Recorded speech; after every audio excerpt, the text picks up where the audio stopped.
یہ آکاشوانی لکھنؤ ہے۔ اب آپ مینا عرفان سے علاقائی خبریں سنیے۔ ریاست کے 8 لوک سبھا انتخابی حلقوں کے لیے شروع ہوئے نامزدگی کے عمل کے تیسرے دن مختلف پارٹیوں کے 4 امیدواروں نے نامزدگی کے پرچے داخل کیے۔ نگینا لوک سبھا سیٹ سے آزاد سماج پارٹی کانشی رام کے چندر شیکھر اور سماجوادی پارٹی کے منوج کمار نے نامزدگی کے کاغذات داخل کیے۔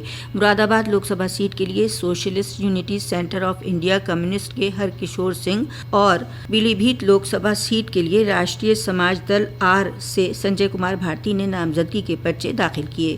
چیف الیکشن افسر نے بتایا کہ نامزدگی کے دوران حفاظت کے پختہ بندوبست کیے گئے ہیں۔ پورے نامزدگی کے عمل کی ویڈیوگرافی بھی کرائی جا رہی ہے۔ سہارنپور، کیرانہ، مظفر نگر، بجنور، نگینا، مراد آباد، رامپور اور پیلی بھیت سیٹوں پر 20 مارچ سے نامزدگی کا عمل شروع ہوا ہے۔ ان لوک سبھا سیٹوں میں 7 جنرل سیٹیں ہیں، وہیں نگینا سیٹ ریزرو ہے۔ پہلے دور میں نامزدگی کی آخری تاریخ 27 مارچ ہے۔ نامزدگی کے کاغذات کی جانچ 28 مارچ کو ہوگی۔ 30 مارچ تک نام واپس لیے جا سکتے ہیں۔ پہلے دور کی پولنگ 19 اپریل کو ہوگی۔ لوک سبھا عام انتخابات 2024 کے لیے امیدوار اپنی نامزدگی آن لائن بھی کر سکتے ہیں۔ ریاست کے چیف الیکشن افسر نودیپ رنوا نے اس بارے میں بتایا کہ الیکشن کمیشن آف انڈیا نے امیدواروں کو یہ سہولت دی ہے کہ جو امیدوار آن لائن نامزدگی کرنا چاہتے ہیں انہیں ویب سائٹ لنک جاری کیا گیا ہے۔ اسی طرح حلف نامہ بھی ویب سائٹ سے آن لائن بھر کر اس کا پرنٹ آؤٹ نامزدگی کے فارم کے ساتھ ریٹرننگ افسر کے سامنے داخل کرنا ہوگا۔ انہوں نے بتایا کہ آن لائن نامزدگی داخل کرنے کے بعد ضمانت کی رقم کو بھی آن لائن جمع کرنے کی سہولت دی گئی ہے۔ عظیم مجاہد آزادی، قومی مفکر، مساوات کے علمبردار ڈاکٹر رام منوہر لوہیا کا آج یوم پیدائش ہے۔ ڈاکٹر رام منوہر لوہیا کے سماج میں تبدیلی کے 7 خواب تھے، جسے سپت کرانتی کے نام سے بھی جانا جاتا ہے۔ وہ ناانصافی کے خلاف آواز بلند کرتے رہے۔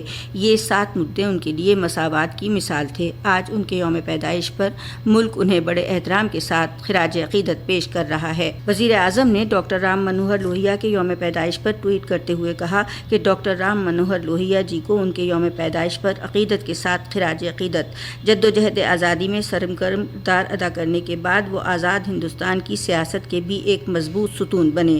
اپنے سیکولر اور مساوات کی فکر کے لیے وہ ہمیشہ یاد کیے جائیں گے۔ وزیر اعلیٰ یوگی آدتیہ ناتھ نے ڈاکٹر رام منوہر لوہیا جی کو خراج عقیدت پیش کرتے ہوئے اپنے ٹویٹ میں کہا کہ سپت کرانتی کی ترغیب دینے والے، سماجی انصاف کے حامی، محروموں اور استحصال کے شکار لوگوں کی فلاح کے لیے ہمیشہ وقف رہنے والے ڈاکٹر رام منوہر لوہیا کے یوم پیدائش پر انہیں دلی خراج عقیدت۔ سماجوادی پارٹی کے صدر اکھلیش یادو نے ڈاکٹر لوہیا کو یاد کرتے ہوئے کہا کہ انہوں نے جو اصول زندگی کے دیے، سماجوادیوں کو جو راستہ دکھایا، خوشحالی اور مساوات کا نعرہ دیا، آج کے دن ہم انہیں ان سب باتوں کے لیے یاد کر رہے ہیں اور عہد لیتے ہیں کہ ان کے بتائے راستے پر چلیں گے۔ آج ملک ویر بھگت سنگھ، سکھ دیو اور راج گرو کی شہادت پر انہیں بھی خراج عقیدت پیش کر رہا ہے۔ بھگت سنگھ، راج گرو اور سکھ دیو کو آج ہی کے دن 1931 میں انگریزوں نے پھانسی پر چڑھایا تھا۔ انہیں خراج عقیدت پیش کرتے ہوئے وزیر اعظم نریندر مودی نے اپنے ٹویٹ پیغام میں کہا کہ بھارت ماں اپنے سچے سپوت بھگت سنگھ، سکھ دیو اور راج گرو کی شہادت کو عقیدت کے ساتھ یاد کر رہی ہے۔ ان کے یوم شہادت پر میں اپنے اور ملک بھر کے اپنے کنبے کی جانب سے نمن کرتا ہوں۔ ریاست کے وزیر اعلیٰ یوگی آدتیہ ناتھ نے بھی ٹویٹ کر جانباز شہیدوں کو خراج عقیدت پیش کیا۔ انہوں نے ٹویٹ میں کہا کہ بھارت ماں کے سچے پجاری بھگت سنگھ، سکھ دیو اور راج گرو کو ان کی شہادت پر خراج عقیدت۔ اپنی بے مثال جدوجہد سے آزادی کی جنگ کو نئی توانائی دینے والے عظیم شہیدوں کی قربانی کے لیے قوم ہمیشہ ان کی ممنون رہے گی۔ الہ آباد ہائی کورٹ کی لکھنؤ بینچ نے جمعے کو اتر پردیش مدرسہ تعلیمی بورڈ ایکٹ 2004 کو سیکولرزم کے اصولوں کی خلاف ورزی قرار دیتے ہوئے غیر آئینی قرار دیا۔ کورٹ نے اتر پردیش سرکار کو مدارس میں پڑھنے والے طلباء کو بنیادی تعلیمی نظام میں شامل کرنے کی ہدایت دی۔ ہائی کورٹ کا یہ فیصلہ اس رٹ پر آیا ہے جس میں اتر پردیش بورڈ آف مدرسہ ایجوکیشن ایکٹ 2004 اور اس کے اختیارات کو چیلنج دیا گیا تھا۔